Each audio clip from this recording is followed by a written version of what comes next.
If you've been accused of a drunk driving offense, your defense starts with you.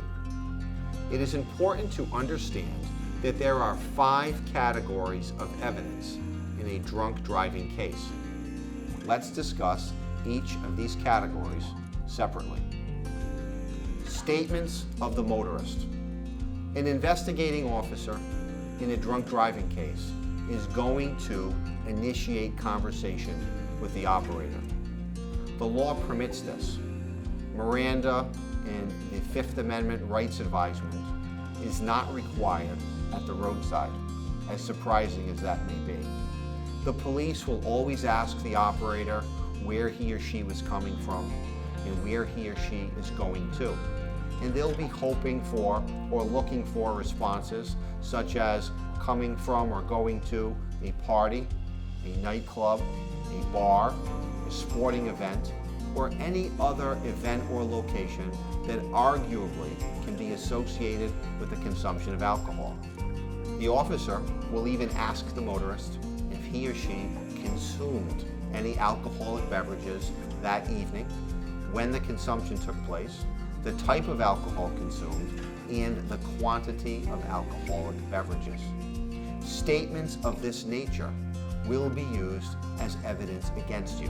This is important for any motorist to keep in mind when stopped by a police officer after having consumed any amount of an alcoholic beverage. Field sobriety tests. These are often referred to as roadside physical agility tests. These tests have been developed over time and proven to have some correlation to the ingestion and intoxication by an alcoholic beverage. It is important for a motorist to know that performance in or participation in field sobriety tests is completely voluntary. Many motorists who are stopped by a police officer and suspected of drunk driving may feel that they are good enough to drive and therefore may feel they are capable of successfully performing on field sobriety tests.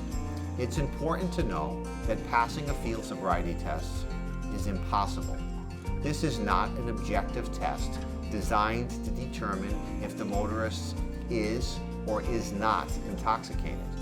This test was designed for the limited purpose of collecting evidence against the motorist to be used in a drunk driving offense prosecution. If you choose to voluntarily participate in a field sobriety test, you do so at your own risk. The chemical breath test. This is a test that is administered to motorists suspected of drunk driving at a police station. This test is being offered to and administered to motorists after they have already been arrested and transported from the scene of their stopped vehicle back to the police station.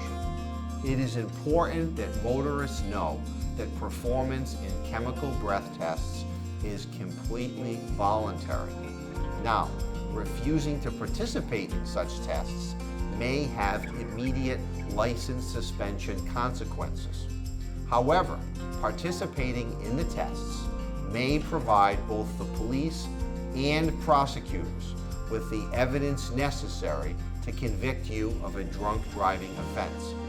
If you have consumed alcohol in any quantity prior to operating a vehicle on the night in question, agreeing to participate in the chemical breath test may have dire consequences for you in the criminal justice system. These are things that motorists should keep in mind if stopped, suspected, and/or arrested for a drunk driving offense. My office has been successfully defending drunk driving offenses for many years. We handle these matters routinely in Rhode Island and Massachusetts. If you've been accused of a drunk driving offense in either state, call us today for a free consultation.